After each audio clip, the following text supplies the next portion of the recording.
There are way too many sales technologies out there. We all know this. And there are way too many challenges in finding the right sales technology, but even putting together your sales tech stack. And thanks God, there are a few companies and people out there who can help you do that and can help you build your ultimate sales machine. And I'm happy to have one of these people on the show who's Hanneke Vogels. Was it good?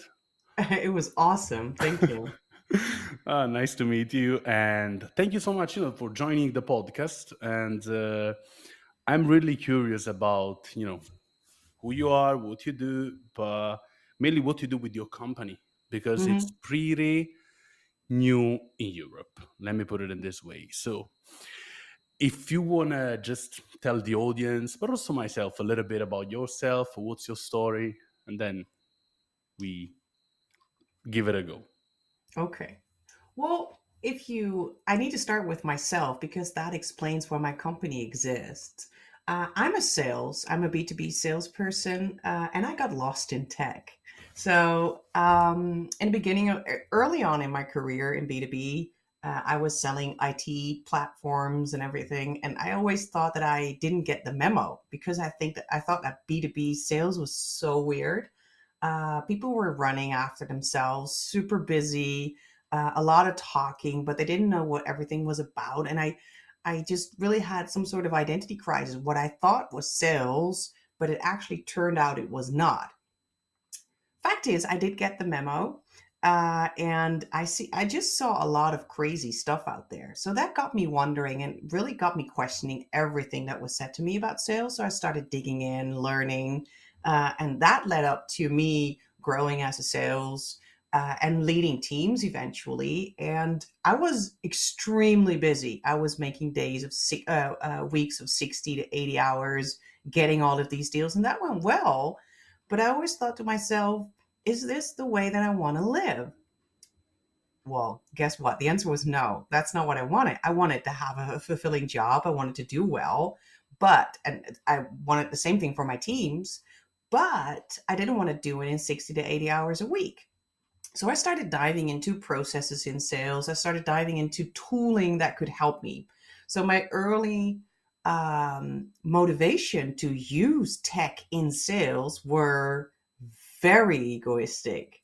It was very intrinsic to not to do things smarter, to be very successful, but to do things way smarter than the rest of the people around me. And I did. And I did that for a long time. So, and then it was 2019, and I talked to a former colleague of which I worked with during like a really crazy scale up period. And that company actually got sold to a corporate. But I was still in there, and we were talking about how crazy sales still is, and that in the 10 years that we've worked together, not much changed in the world when it comes to salespeople using tech. And we said, why not bring it to them? Why not help them adapt to it and see what the world can bring?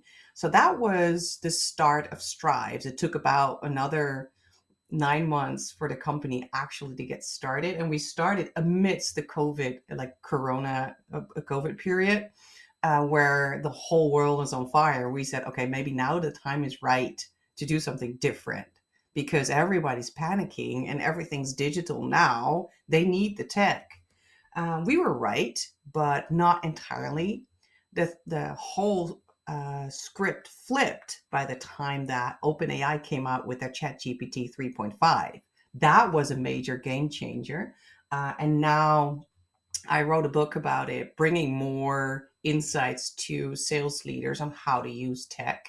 And I'm an entrepreneur, I'm an author, and I still help sales teams to speed up. And it's no longer my own sales teams, but other people's sales teams where I am the sidekick of the CCO together with all of my consultants to help them speed up everything from demand gen and lead gen up to closing more deals and keeping your customers inside, and like the whole broad prospect on how to do sales incorporating tech so your people can do what they actually are meant to do, which is interacting with customers.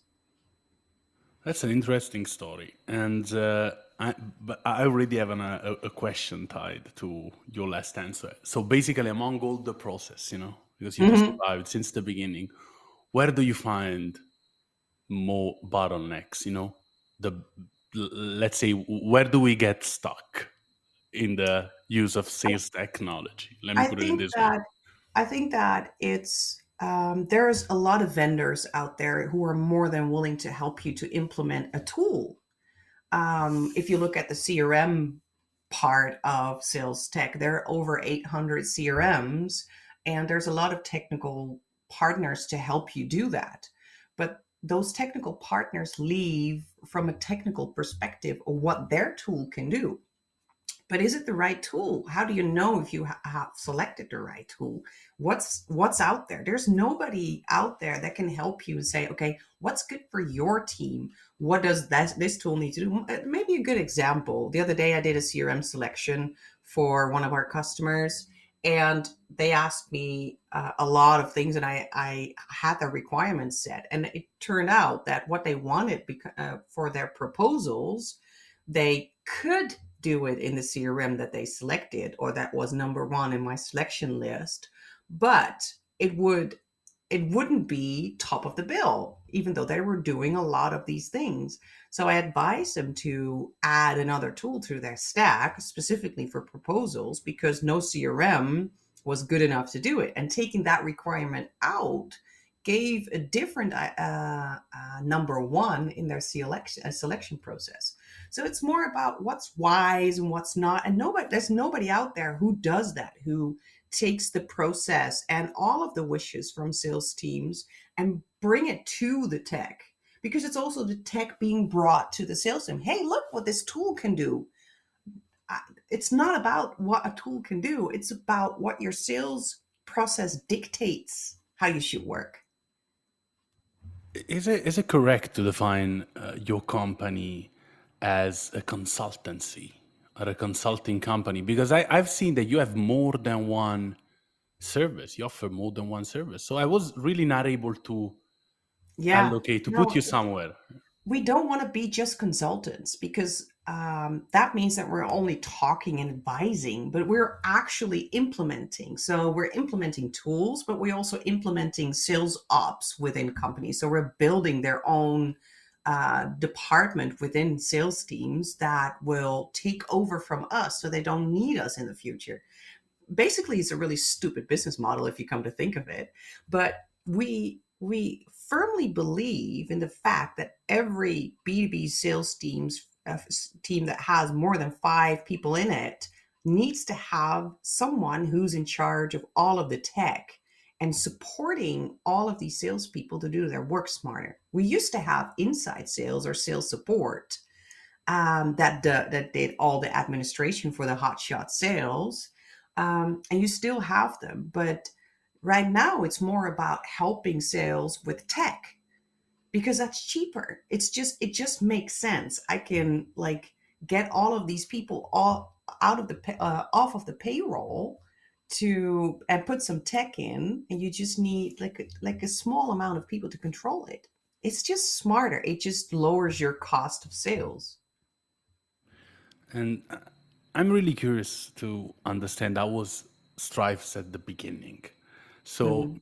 because I bet that, I don't know, people were considering you crazy. Like, I think that you have a pretty unique value proposition all over Mhm. Europe. So, Yeah. what was people's reaction? Did they get it? They didn't get it? Like, what was the answer? I think that, and still is, that if you look at like the adoption of tech within the commercial side, marketing is pretty way ahead, but still not at the point where I think they can be. Sales is like way behind on that for a lot of companies. Um, they understand, but it's hard for most companies to even create a budget for it. So, but it's still growing. I think that the AI and the developments within AI changed a lot in the perspectives. So people are like, okay, but this is something we want to use. We need to move forward, but I don't know where to start. So our consulting practices, I do a lot of keynotes, I do a lot of discovery sessions, about what can you do with AI? How do you work now? What parts of the work can be taken over? What do you need for that, and how do you implement that? And the book helps. The book helps a lot because everybody who reads my book is about, okay, I want to do this myself. I need help, and that's normal. Okay, look, if the first time you, as a kid, you got into a pool, you weren't able to swim. Somebody had to teach you how to swim, and maybe I'm a maybe I'm a teacher in a way. I teach you how to swim. I teach you how to leverage tech to sell more.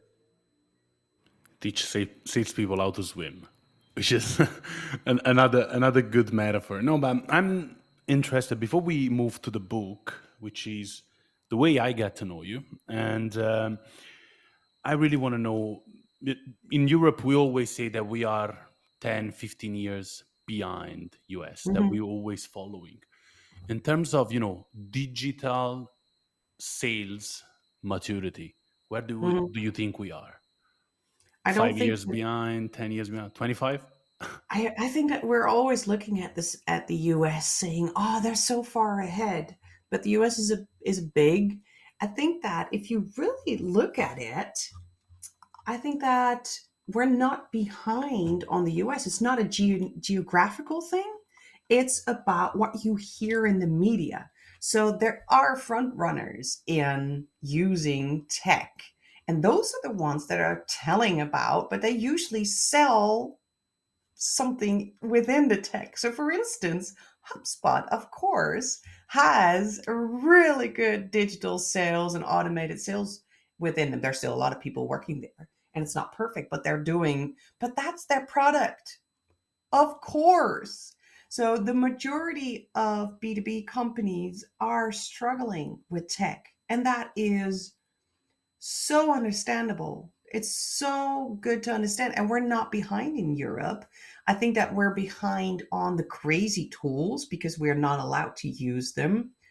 The RB2Bs of this world, which is an amazing growth of that company, but what they're doing will not stand in Europe, and it's not even allowed here. The tool, for the people who don't know what that tool is, they build a tool that can identify the specific person who visits your website, which is like amazing in B2B.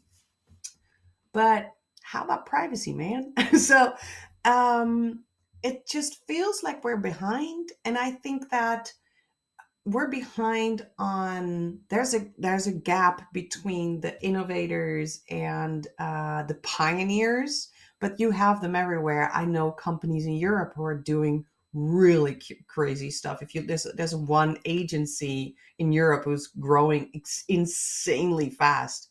That's Cold IQ. The guys are what they're doing there is really amazing. But their model of growth, their business model is based on doing like business development for companies, for B2B companies using tech, because otherwise their business model wouldn't make sense. So it's out there. They're front runners and they're good. They're actually good. But if you're not using more than just a CRM and one or two other tools, you're not alone, man. You're in the majority. This is what worldwide people are doing. And that's a thank you for this answer because I think it's really compelling. You know what I also think? I think that most of the difference that we see is based on the type of industries that we have. Yes. So in US, you have a lot of tech companies which are the first adopters of a sales technology. And Yeah. so the other side in Europe, where do you have different industries who, let's say, generate the most revenues, you don't have this kind of quick adoption or jump on every tool that can make you, let's say, I know worldwide companies that operate worldwide without any CRM, or they maybe have it but they don't use it. There are companies out there that don't have a CCO. If it works, it works. that's a good point. A company without a CCO, but if you have a model, you have a model. And talking about models, this is what I want to, or frameworks, this is what I would like to ask you about your book, because I'm reading the book. I'm really finding it, insightful for the audience. Building the ultimate sales machine, sales tech by Hanneke, but you will receive the link in the newsletter, but also you will see the links on social media. This is really like, let's say that it's a walk with the reader. It's not even a Mhm. book. So you bring the reader from point, let's say 0, up to point 10, Yeah. trying to figure out what he needs to do to perceive the sales technology as a pyramid of building blocks. So it's Yes. really it's a mental model more than a book on Yeah, sales because tech. yes, because I didn't want to write a book that named all of the tools out there because by the time it would go to the printer, it would be obsolete. And I really thought this through, and like handing a model or framework to sales leaders that they can use for the next 10 to 15 years to build upon. So it describes my book is in a couple of parts. It's the first part is all about why sales tech and what it like in general, what are the problems we are facing in B2B. Then it starts with explaining tech in general. How does that work for everybody who doesn't know? And also the big developments in there. So the scraping tools, but also AI, everything like explain to a sales leader everything you need to know. Then we talk about what you need, what's out there, like how do you do that, like a model of a fundament with all sorts of functionals you can put on top. And then lastly in the book, I describe, okay, now you know what's out there. How are you going to get there? What do you need to do? What are the steps that you need to take? What's the stuff that you need? How much adoption time do you need to think of? I give like a lot of tools to think things through. Not only telling you you need to do it this way, but to incorporate it in your own way of working. And because sales leaders are smart people, right? So I don't have to like spell everything out for them, but giving them handy tools to do it themselves, like simply how do you do a selection, how do you build that up, what questions do you need to ask, but also how much time does every phase take, what phases are there for implementing new tools, how do you start with that. That's all stuff that's in the book, and that helps people to actually do it, because I didn't want to write a book and leave people behind like, oh, that's interesting, and then move on. I wanted to leave people behind saying, hey, I really need this, I want this, and I understand what steps I need to take. It's really a compass to navigate the complexities of the sales tech space. Let me put it in this way. And I have a question. Let's say that you just say that sales leaders are smart people. So if you would be a sales leader now, only with the Mhm. CRM, where would you start to build your sales tech stack? I would take a I would take a step back because it's not about the tools. I would take a step back and look at my results and see, hey, what's going on? Am I happy? And then divide it over the sales funnel and like the pipeline and see in my whole process what's taking up my time, what's killing my time. I always call them time killers.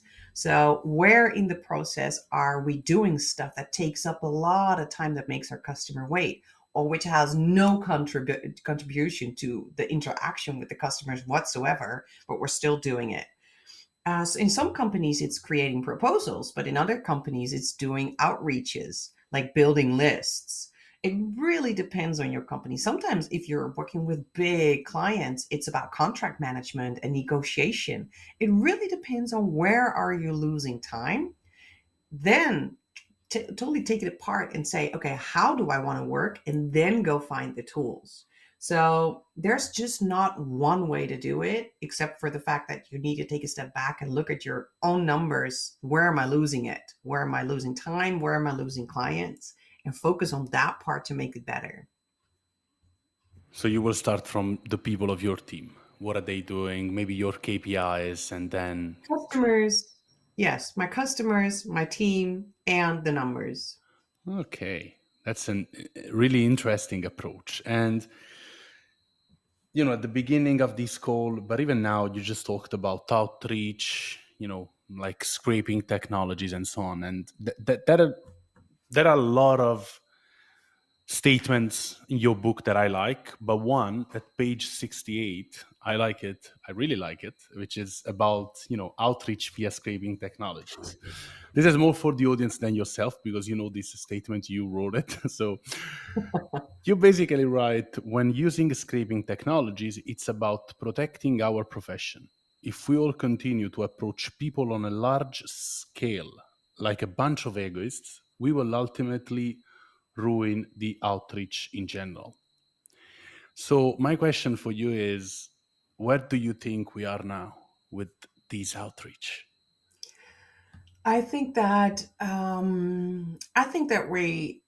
we're running towards a brick wall in general. If you look at, it doesn't really matter what channel you're looking at. It could be either, it used to be called calling, and then email was it, and now the DM box of LinkedIn. They there are always shortcuts. There's always People are inventing technology to make that work smarter. But and they're saying, "Oh, you can do this." But the one thing that they're not telling you is that if you want to do that on a large scale, you need to think about how and what you're going to like message people. So it's still about the content. If you look at A players, people are really good in cold calling or really good in emailing or really good in DMing. They really think they're messaging through. I'm not saying that they always do it explicitly. Sometimes they just do it in their head because they're insanely good at these things. Um, but messaging matters. And what you see right now, we just give a bunch of kids the tools to completely wreck our target market and let them blast. That's the weird thing. Like, going it's there's a reason why Google and more responded with their spam limits, like lowering the number of emails that they're willing to process, simply because we've put it on blast. And the future of sales, and especially of outreaches, is about doing better and not doing more. So if you're coming close to the max, you're doing it wrong. You're absolutely doing it wrong. And where are we right now? Right now, outreaches are an Olympic sport. You need to be an absolutely rock star to get good conversion rates.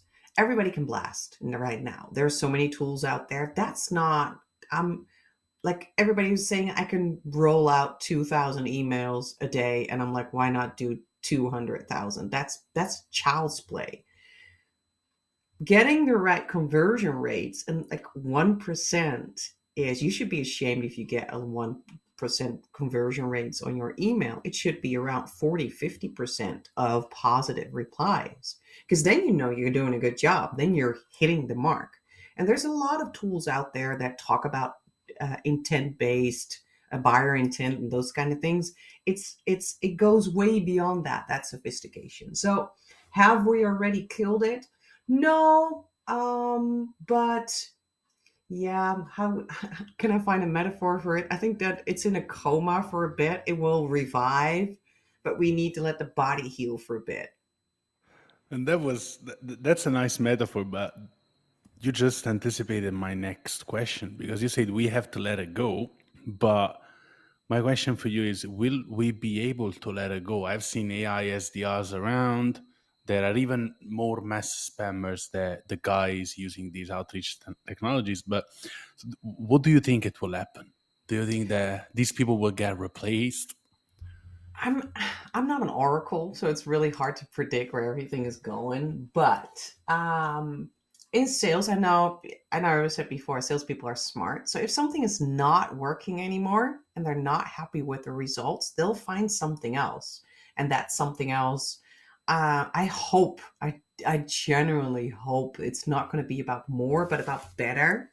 Um, and I think that in a way that might happen, but I'm not sure. I'm not sure if that is. And in a way, I really don't care, because for me, we only help customers who are about better and not about like going on blast mode and just want to take shortcuts. So do with the knowledge that you want to have. I know that it's hard to get through, to get that meeting, to get that response. So we need to work harder and smarter to get there. But it's very doable. It's a mix of things that you need for that, and we're doing it for our clients. And I know that a lot of other companies are doing it too. There's smart ones out there that are doing really good stuff with outreaches and being learning how that works. They're reading good books. I think that Justin Michael wrote a good book about it, about pattern interrupts and how to work with that. Um, it's going to happen anyway. So the good sales will always outperform the rest. And yes, there's a lot of clutter, but we'll find a way. We will, as we always do. I Exactly. Going back to your company, your practice, which is consulting, implementation, and so on. What do you think is the most difficult thing out there that you are kind of called or even like paid to do among everything?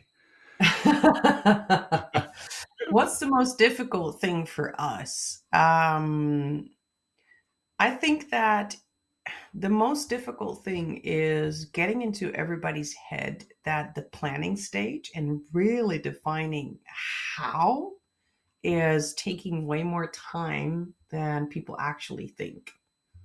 So, and I think that in a way, sometimes it's my own fault because besides that, I have like a consultancy practice. I'm really active on LinkedIn and I help a ton of people. So over the last 4 years, I think that over 300 entrepreneurs, I gave them free advice on what tool to use or whatever. They just climb into my DM and I'm saying, I give them an answer immediately or I help them do it. And I can help do a CRM selection or whatever based on a 4 hour or an 8 hour workshop, which is pretty crazy if you ask me. So sometimes I'm my own problem and being too fast in it, but actually like implementing it, like the blueprinting and what do you need and how are we going to do that? How is it going to work and explain it to the users? That just takes up more time than you think. It's not just buying the tool, just turning it on and out of the box, it's going to do what you need it to do. It's way more than that. So that's the most complex thing to like to help the sales leaders understand that it's such a strategic approach. You could see it as a reorganization that you're doing in your sales teams. That always takes up about a year to really implement. So you can just like the whole planning phase of a reorganization. How are we going to work? It's not working right now, so we need to change it. What are we going to change it to? What do we need? That just takes up time, and this is the same thing. But people think that you could just turn on a tool and be done with it. And just shoot all the emails you want out there. So that's Yeah, basically what everyone thinks. yeah. Mm, Talking about Indeed, I want to go back to the book a little bit. So Hmm. we said that it's a framework, but like if you should condensate the book in one value proposition in 30 seconds, what would you say it is? What the book is, it's the ultimate handbook to build your own sales machine. I think that that just covers it. The title covers it. That's why we made it Absolutely. the title. Last one question for me, which is I'm interested to, I know that you told me that you're not an oracle, but I mean, you build how the companies will act in the future because you do a service that you build like a machine that will work probably for 5, 10 years or whatever. How does the future look like for you and Stryfes? Like, what kind of projects are you involved on?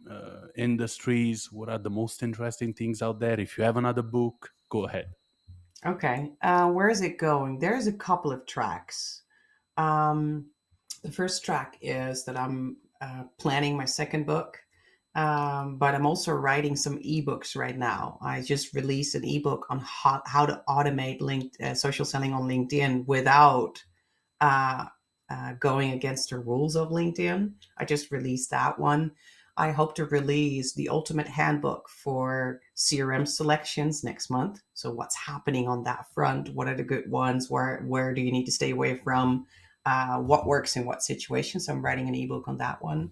And my next um, book is planning on all of the AI for productivity for sales. How are you going to use that? So I'm still contemplating. It will take maybe a year for me to even get to the point where I think I can publish it.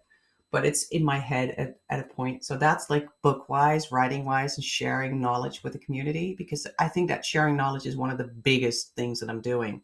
And one thing that will come before the book is a really big sales event that we want to organize, focused especially on sales tech. It's going to be in May 2025 in Amsterdam. It's for the whole of Europe, so it's going to be an international event where we're going to bring all of the good tools out there and do 20 keynotes on everything sales tech. Everything's going to be sales tech. There's no turning around the bushes. It's everything the B2B sales leader needs to know about where tech is going. Beyond all of the vendors, what they're saying, what the world's going to do, what they're going to do. So you have like Dreamforce and Inbound and everything. We're going to move beyond. We're going to talk. We're going to do the real talk and not the marketing one. So that's coming. That's all about spreading knowledge. The other thing that we're doing is Stryfes. We just added a new consultant who's a marketing automation specialist. And we did that because the demand on lead generation is so big. But how are you going to use content and publish it and like make that machine work towards sales and generate leads? How do you do that smart? So we just added that, and Stripes is still growing. A new sales ops consultant is coming. We just added a bid management expert who knows his tech as well to our team. So we're really going. We're growing.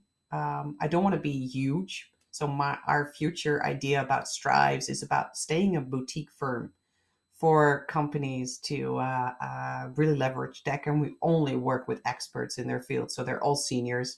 They all have gray hair or a little bit of wrinkles because they need to know. They need to know sales. They need to understand what's going on. And if you're like in your 20s, you're still learning everything there is to know about sales.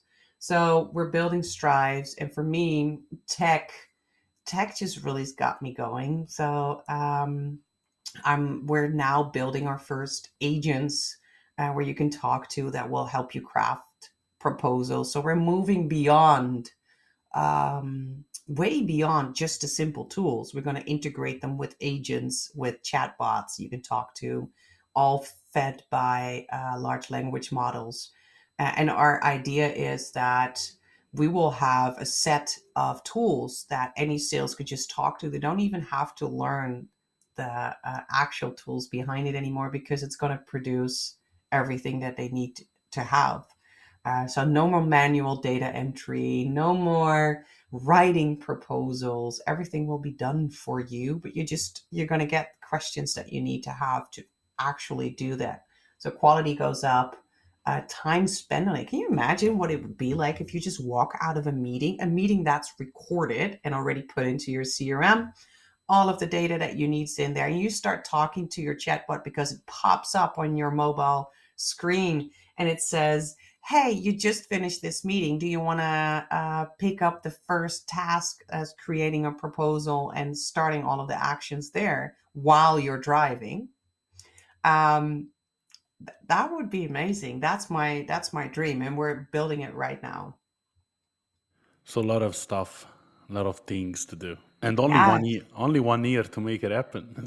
I Yeah, don't want to well, put pressure everything. on you, okay? No, there's a lot of pressure, but it's all very mesmerizing, and there's like the mission is like deep down inside of me. I really want to help bring sales to the next level. I think that our reputation is bad, and that sucks. I just really want to make us like because we are important to companies. We are the growth factor of companies. And we're being frowned upon from internally and from the buyer's point of view.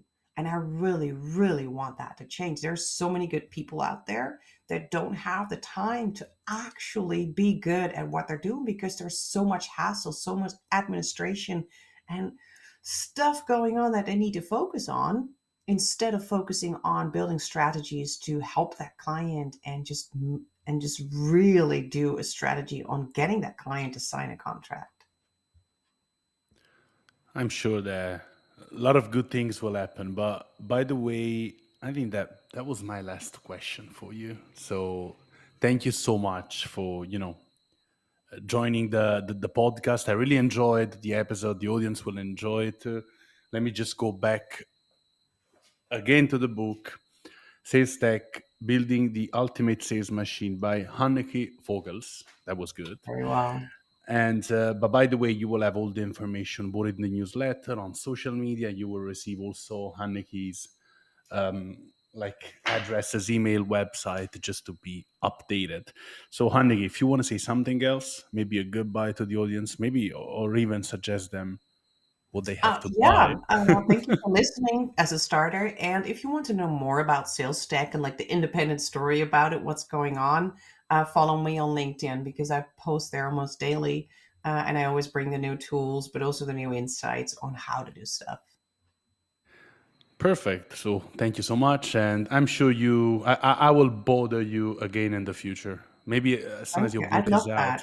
that. I'd love that. Thank you. Thank you so much, Anike.